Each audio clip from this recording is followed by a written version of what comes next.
Contracting rabies has always been a concern for people and pets, and the risk of exposure is present when coming in contact with a wild animal. Our own Austin Carisu is at the Oneida County Health Department and spoke with an expert to learn more about what people should know to prevent unnecessary exposure. Austin?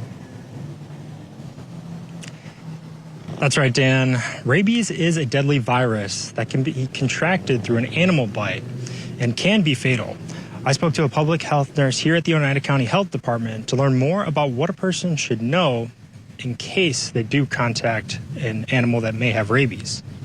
If it's in the wild, let it be, admire it from a distance. Rabies may not be super common in our area due to the virus generally taking place in warmer to hot climates, but the number of recent cases in animals has experts warning the public about how to prevent exposure in humans and pets. Staying up to date on vet checks and rabies vaccination. Keeping the dog on a leash if you're out for a walk, or keeping the dog from roaming in the wild, or your cat from roaming in the wild where they could encounter an animal that could potentially have rabies. This year, the Oneida County Health Department has recorded 43 cases since January 1st, with 3 being wild animals and 36 cases in the same time frame as last year.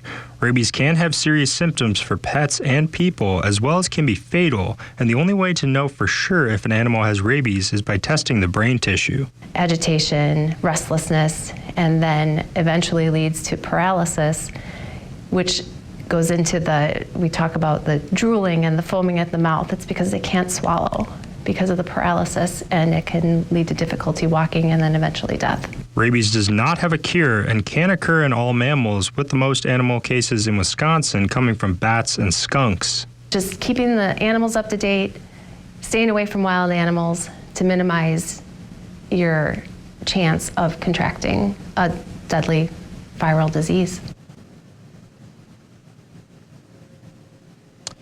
Now, if you or your pet is bit by an animal that may look to have rabies, it is important to contact your local health department, your vet, and report the encounter to law enforcement. For now, reporting in Rhinelander, Austin Carisu, Newswatch 12.